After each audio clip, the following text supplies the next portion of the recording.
안녕하십니까. 부경성경침례교회 박노길 목회자입니다. 이번에 오후에 코로나 사태 때문에 방송 설교를 하기로 했습니다.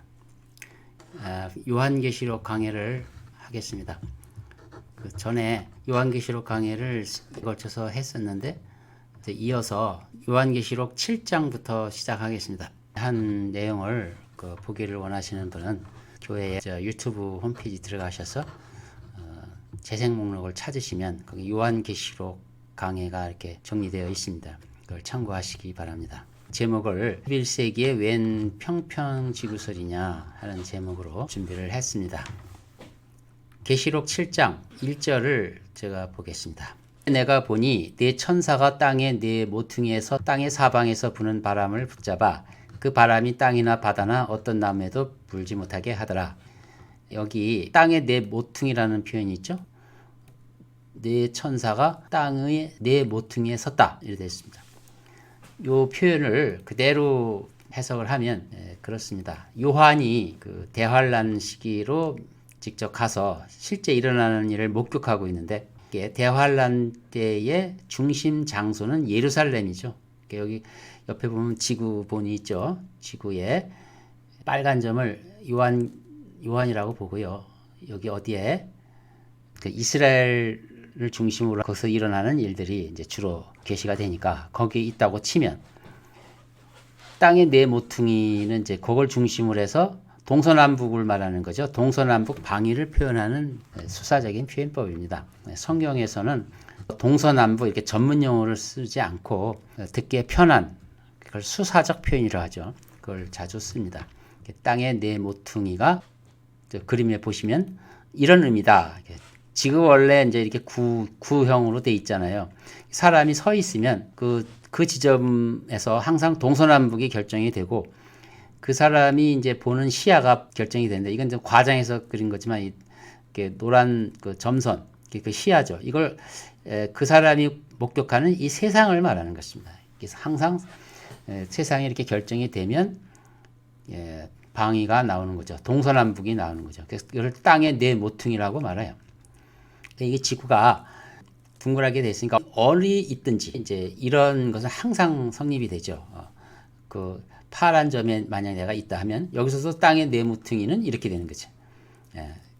저기 녹색 경계선이 있죠. 이 경계로 원형이 되고 이게 자기가 시야가 보이는 데까지 이렇게 보이는 거죠. 그래서 동서남북 방위를 표현하는 일반적인 방식이다. 이렇게 이해하시면 됩니다. 먼저 평평지구설에 대해서 설명하기 전에 우선 알아야 될 것이 있습니다. 성경은 그 하나님의 그 계시를 하나님의 역사를 이렇게 기록을 하는데 어떤 표현 방식이냐를 알아야 합니다. 그때 계시를 처음 접할 당시의 사람들은 그들이 가지고 있는 우주관은 오늘날에 가지고 있는 우주관과 달라요. 그들은 과학적 지식이 부족해서 그냥 보는 대로 보는 그 우주가 실제로 그런 우주인 줄 알고 있습니다. 즉 땅이 평평한 줄 압니다. 하나님은 물론 지구가 공처럼 생긴 줄 아시지만 평평지구로 이해하는 사람들의 수준에 맞춰서 수소학적 표현을 사용하십니다. 그러나 그 표현 방식이 과학적 사실을 부정할 만큼은 아니죠. 그들의 눈높이에 맞춰서 사용하되 과학적 사실을 훼손할 만큼 그렇지는 않다 이거죠. 문자적 해석법을 근본으로 하되 문맥을 고려해서 해석해야 합니다. 성경이 이제 이렇게 수사학적 표현이 종종 들어오니까 지나치게 기계적으로 문자적 해석을 하면 잘못될 수가 있어요. 또 그 반대로 풍유적 해석, 문자적 해석을 아주 혐오하고 풍유적 해석만 하는 사람도 있어요. 그건 더 심각한 거죠. 지나친 풍유적 해석이나 지나친 문자주의 해석의 오류에 빠지지 않도록 주의할 필요가 있습니다. 특히 과학적 사실에 관련된 부분은 문자적 해석을 아주 조심해야 합니다. 자, 평평지구설이란 무엇이냐? 이것은 한마디로 말씀드리면 고대 수메르 문명인들이 가지고 있던 우주관인데 오늘날 충분히 그 과학적 상식을 갖고 있는 오늘날에 있어서도 이걸 그대로 사실로 믿는 사람들이 많이 생겨났어요. 심지어는 YTN 뉴스에까지 그게 보도될 정도니까 그게 아마 큰 무리를 SNS 상에서 무리를 일으켰던 모양이죠. 그 정도의 이제 그 평평지구설을 믿는 사람들이 많다는 얘기죠. 이제 그렇다면 고대 수메르인들의 우주관이 뭔지를 간략하게 말씀을 드리겠습니다. 옆에 이 그림은 고대인들이 가지고 있던 우주관이었습니다. 보면은 이제 돔 형식의 그 물이 있죠. 물이 바깥에 차여 있고 그 가운데 공간이 비었는데 그게 이제 우주 공간 하늘이라는 뜻입니다. 그리고 돔 벽에 이런 별과 달과 해가 이렇게 있다는 거예요. 너무나 이건 뭐 신화적인 얘기인데 이거를 또 믿는 사람이 있어요, 지금도. 그리고 그다음에 우리가 사는 세상은 이처럼 밑에 원판처럼 넓은 땅에 평평한 땅에서 있다. 중간에 뭐 바다도 있고 하지만 실제 깊은 바다는 이 바깥에 있다. 그래서 이렇게 큰 바다로 둘러싸여 있고 여기에 기둥 같은 게 보이죠? 땅의 기둥. 땅의 기둥 같은 게 보이고 이 땅을 어디 공중에 띄우기 위해서 필요한 기둥들이라는 거죠. 그리고 가운데 시커먼 부분이 있죠. 이게 스월인데 이게 지하세계, 지하세계입니다. 이렇게 해서 고대인들은 이 우주를 세분법으로 이해합니다. 하늘과 땅과 지하세계, 이렇게 땅 아래 세계 이렇게 세분법으로 이해를 하는데 이들은 이제 이 땅이 생성된 것은 신들의 몸이다 이렇게 얘기해요. 범신론적이죠. 그래서 원시적인 소금물 바다로 덮인 돔으로 생각하고요. 그 아래 지상인 땅이 있으며 땅을 두르고 있는 생수 대양이 있다. 겉에 이렇게 바깥에 두르고 있는 대양이 있다. 이를 아부스라 한다. 물의 순환은 지하수로 올라온 물이 순환이 되고 또 지하 세계가 있다고 믿어요. 그리고 이 돔 형태, 하늘 바깥에 있는 물층, 이것을 궁창이라고 말하고 이 돔 안에 신들이 하늘에 존재한다 이렇게 말합니다. 신들의 대장이 아니라고 하고 처음에는 이런 형태가 있는 게 아니라 전부 하나로 뭉쳐져 있는 바다, 하나의 바다였다. 이 바다가 곧 신인데 그걸 안키라고 말하고 이 안키는 또 여신 남무에서 나왔다. 이게 또 원시적인 물인데 원시적인 물에서 바다가 나왔고 바다에서 궁창과 땅과 이렇게 지하세계 이렇게 나눠졌다. 이렇게 말하는 거죠.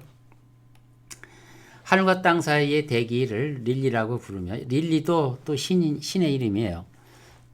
아까 여신 설명했죠. 남무는 끝없는 바다를 의미한다. 이게 고대인들의 우주관입니다. 근데 평평지구설을 믿는 사람도 정확하게 그 바빌론 제국들을 믿는 우주관을 그대로 답습을 합니다. 근데 평평지구설에 뭐 많은 그 틀린 부분이 있지만 그 중에 대표적인 하나만 제가 지적을 하겠습니다. 제가 기계공학을 전공하기 때문에 그와 관련되기 때문에 이 한 부분만 지적하고 넘어가겠습니다. 그들은 지구가 자전하지 않는다고 합니다. 지구가 우주의 중심이고 땅의 기초니까 고정되어 있고 태양이 돌고 모든 우주가 돈다. 이렇게 주장을 하죠. 지구가 자전한다는 증거가 있어요. 이게 지구가 이렇게 자전하면요. 여기 옆에 이게 지구본으로 보시면 되고 이 북반부에 있는 어떤 움직이는 물체, 배를 얘기해 봅시다. 배가 만약에 북극을 향해서 똑바로 정북 방향으로 가려고 하면 키를 똑바로 놓고 가겠죠. 그러면 바람이 전혀 안 분다고 가정하고 똑바로 가면 이렇게 똑바로 가지질 않고 이렇게 오른쪽으로 이렇게 기울어져요. 요 그림처럼 그림 오른쪽으로 이렇게 기울어집니다. 왜 기울어지냐면 이 자전에 의해서 그 움직이는 물체의 측면 방향으로 오른쪽 측면 방향으로 힘이 걸려요. 그러니까 이렇게 휘어질 수밖에 없죠.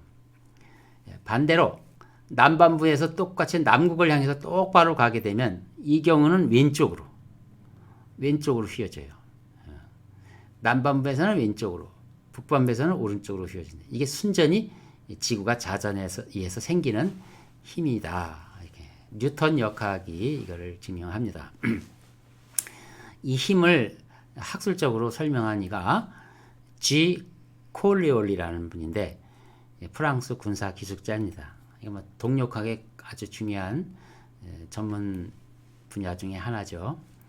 이 역학에 의거하면 반드시 이런 현상이 일어나는 겁니다. 지구의 자전 효과가 이렇게 항해하는 항적을 이렇게 왜곡시킨다. 또 하나가 있는데 또 배의 그 항적이 변화되는 것뿐만 아니고요. 바람이 불잖아요. 태풍이 일어나잖아요. 저기압의 바람이 저기압을 향해서 이렇게 들어오잖아요. 싱크처럼 들어오잖아요. 그럴 때 똑바로 들어가는 게 아니고 이렇게 휘어져서 들어와요. 여기 요 그림에서 보이는 것처럼 이렇게 시계 방향으로 휘어지는 그 곡선을 그리면서 싱크로 향해서 들어가요. 저기 보시면 보이죠? 여기 북극이고 여기 저기압이 형성됐다고 합시다. 그럼 이 바람이 사방에서 이제 들어올 거 아니에요. 이렇게 사방에서 들어오는데 잘 안 보이나요? 아까처럼 코리올리 힘에 의해서 휘어지니까 이렇게 휘어져야 여기 원로 들어가죠. 이렇게 휘어진다고. 얘도 여기 있는 바람도 이렇게 휘어집니다.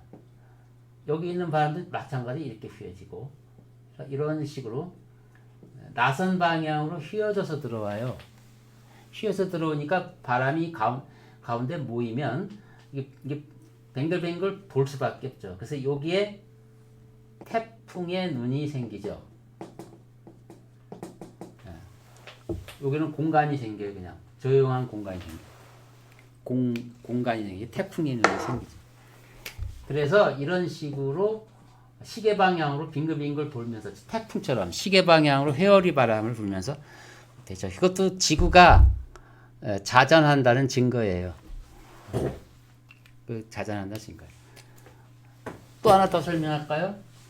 여러분 이제 목욕하고 욕조에 물을 빼잖아요. 세면대에서 물을 빼면 물이 그냥 쏙 직선으로 빠지는 게 아니고요. 이거와 똑같이 이렇게 회전해서 빠져요. 이렇게 빠집니다. 근데 만약 여러분이 호주에 가서 똑같은 일을 보면 반대 방향으로 이렇게 반시계 방향으로 회전하면서 물이 빠져요. 확인해 본 적 있어요? 이게 전부 지구가 자전하기 때문에 일어나는 현상입니다. 절대로 지구가 고정되어 있고 태양이 돌지 않습니다. 말이 안 되는 얘기죠. 조금만 이런 물리적인 지식만 있어도 이런 것은 말이 안 되는 건데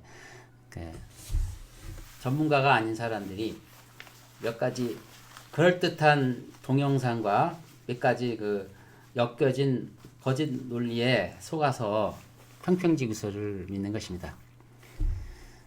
자, 하나만 더 할게요. 지구가 만약 자전하지 않는다면 이런 코리올리 힘이 존재하지 않아서 바로 바람들은 요 저기압 있는 쪽으로 돌진해 버립니다. 직선적으로. 그러면 서로 사방에서 오니까 이게 부딪혀요. 이 안에서 부딪히니까 태풍의 눈은 존재하지 않죠. 요 지역은 모든 바람이 한꺼번에 모여가지고 어디 갈 데가 없으니까 공중으로 상승하죠. 상승하면서 엄청난 힘으로 뽑아버려요. 나무도 뽑아버리고 건물도 뽑아버리고 그래서 거기는 남아나지는 않죠. 그렇게 뽑아버릴 뿐만 아니라 일단 충돌을 하죠. 그래서 에어 햄머링이 현상이 발생하죠. 아마 건물들이 다 파괴가 될 겁니다. 사람도 살 수가 없죠. 그래서 이거는 재앙이 따르게 돼 있어요. 지구가 또 자전해야 이런 태풍이 있어도 사람들이 보호가 되는 것입니다. 그래서 여러분은 문자적 해석이 중요하지만 너무 지나치게 그것을 적용해서 이 과학주의에 빠져서는 안 됩니다. 즉 성경은 과학적으로도 완벽하다라고 말하는 거죠. 성경에는 과학적으로도 오류가 없다. 성경에 과학적으로 오류가 없다는 말은 좀 조심해서 써야 돼요. 하나님께서는 고대인들이 이해하지 못하는 틀린 과학적 지식에 맞춰서 대화를 하신다고요. 거기 거기에 눈높이에 맞춰서 표현을 한 것은 그걸 그대로 문맥을 보면 이거는 그들이 틀린 과학적 지식을 하나님도 지지하는 거예요. 지지한다고.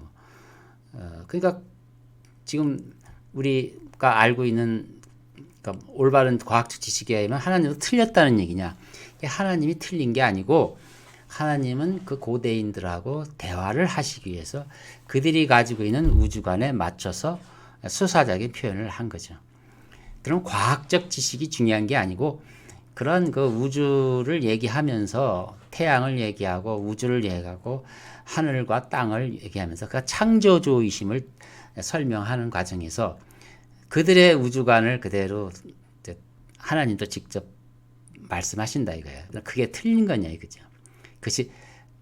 그러니까 이제 거기에 쓸데없는 논쟁이 일어나는 거죠. 그걸 잘 아셔야 돼요. 하나님의 계시를 접할 당시의 사람들은 지구 중심적 우주관을 가지고 있었습니다. 즉 천동설이다 이거예요. 지구가 안 움직이고 하늘이 움직인다. 그래서 성경이 그렇게 기록돼 있어요.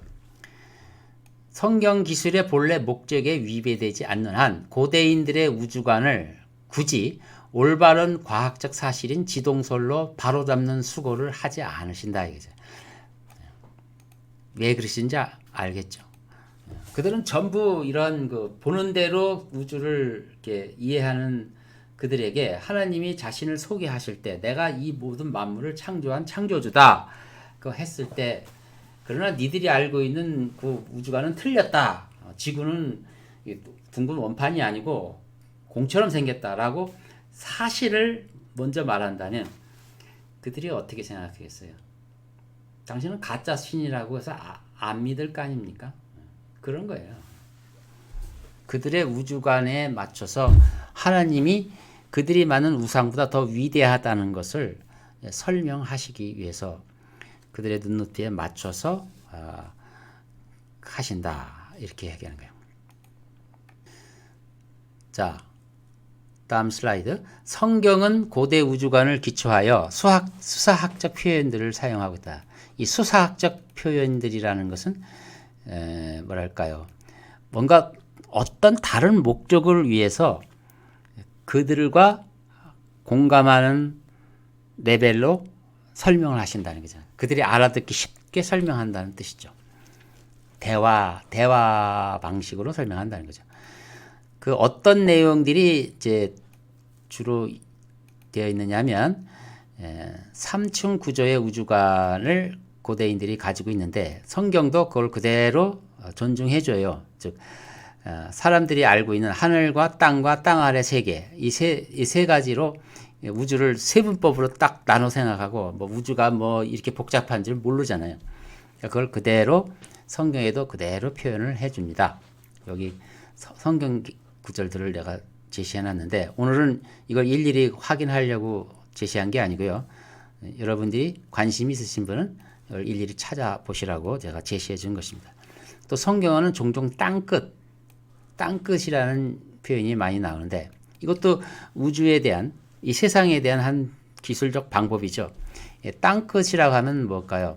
원형의 지구의 맨 끝 부분을 말하는 거죠. 그 전부 바다와 뭐 이런 것이 있는 곳. 근데 성경도 그런 고대인들이 가지고 있는 그 세상관을 그대로 가져가서 설명을 하십니다. 그렇게 해도 당신이 원하는 의도가 전혀 왜곡되지 않기 때문에 그렇게 하는 거죠.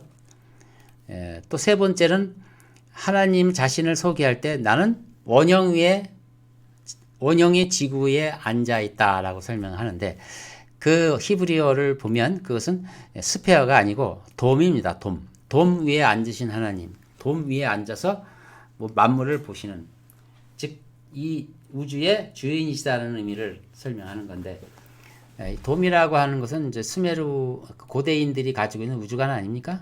그걸 그대로 받으셔서 설명하시잖아요. 또 평평한 지구는 이제 인간들이 직접 보는 세상이죠. 넓은 평야 이런 거잖아요.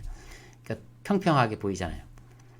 이렇게 그래서 여러 군데서 땅을 펼치실다 할 때 담요로 표현하기도 하고요. 그렇게 되어 있습니다.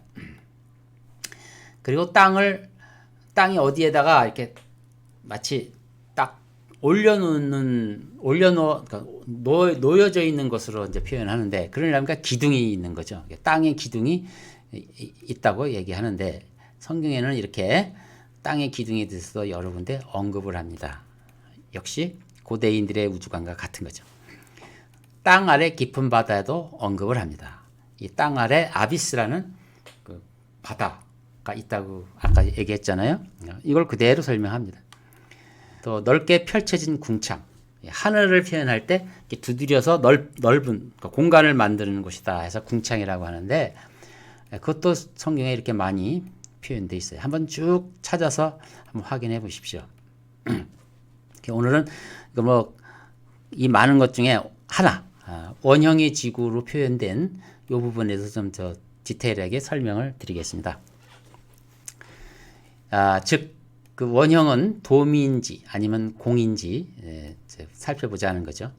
이사야서 40장 22절에 보면 원형의 지구에 앉으신 이가 그분이시니 그곳의 거민들이 메뚜기 같으며 하늘들의 후장같이 펼치셨으며 그 안에 거할 장막처럼 펴셔서 하는 내용이 있어요. 앞에 원형의 지구라고 되어 있는데 거기 히브리어는 이제 허그라는 발음으로 나와요. 이 원형이라는 그 어원이 허그라는 뜻이죠. 이것을 영어는 circle, 원, 즉 원형으로 이렇게 번역을 했죠. 한국은 저 원형으로 했고. 근데 이 히브리어의 그 언어 연구가 이미 나와 있는데 참고하시면 됩니다. 여기 의미는 둥근 천장 혹은 돔을 뜻한다는 것입니다. 그렇다면 그럼 공을 뜻하는 게 아니냐? 공을 뜻하는 건 다른 히브리어예요. 이 공은 카두르라는 표현으로 표현하고 있습니다. 이사야서 22장 8절에 여기 있어요. 그가 반드시 맹렬히 돌이켜서 큰 지역에다가 너를 공처럼 던져 올리리라. 공처럼, 그러니까 스페어죠. 근데 이 공에 대해서는 카두르라고 되어 있어요. 허그가 아니죠. 거기서 내가 죽겠고 거기서 내 영광이 병거가 내 주인의 집에서 수치가 되리라 해서 이것을 그냥 단순히 우리가 과학적 지식은 이미 알고 있기 때문에 그게 스페어라는 거 알죠. 그래서 이거는 성경은 원래 스페어를 의미한다 이렇게 또 해석을 하는데 그것도 틀린 거예요. 그것도 그렇지 않고 그냥 돔인데 그들이 하나님께서 수사학적 표현을 그렇게 쓰신 것이다. 이렇게 이해하는 게 더 정확합니다. 또 이 허그라고 하는 용어, 원형의 지구에 사용됐던 그 히브리어 허그는 땅의 경계, 즉 범위 혹은 경계의 의미로 또 번역도 하기도 합니다. 또 영어로는 이걸 컴파스가 뭔지 알죠? 이렇게 두 개 하나 있어 하나는 그 한 중심을 잡아가지고 다른 쪽에다 연필을 대서 돌리면 원이 만들어지죠. 이게 컴파스입니다. 이런 컴파스를 뜻하기도 하고 어떤 그 리미트, 경계를 의미하기도 해요. 근데 당연히 경계를 치면 동등하게 경계를 내리면 그게 원이 되는 거죠. 그래서 이 경계를 의미하죠. 잠언서 8장 27절에 그가 하늘들을 마련하실 때 내가 거기 있었으며 그가 깊은 곳의 표면 위에 범위를 정하실 때도 내가 거기 있었느니라. 이때 범위 혹은 경계 할 때 영어는 컴패스고요. 히브리어는 아까 그 원형의 지구 할 때 원형과 똑같은 히브리어 허그를 사용했습니다. 그래서 경계를 의미하는구나. 아까 돔이 결국은 하늘과 땅의 경계를 의미했죠. 그래서 돔이라야 그 정확한 의미를 갖는 것입니다. 자, 여기까지 이제 평평지구가 이제 어때서 잘못됐는지를 살펴봤죠. 도에 지나친 문자주의를 조심하라. 하이퍼 리터럴리즘을 조심하라. 평평지구설을 주장하는 사람들 중에는 그리스도인들이면서 성경을 문자적으로 해석하는 사람들이 제법 많아요. 이들의 영적 지식은 풍의적 해석을 하는 사람들과 비교했을 때 성경적으로 건전하고 올바릅니다. 그러나 과학적 지식이 좀 부족해서 이해가 부족해서 많은 오류를 범하는데 원래 이 과학은 그냥 수박 겉핥기식으로는 파악이 안 됩니다. 유튜브 강의를 통해서 이해하는 그거는 굉장히 위험합니다.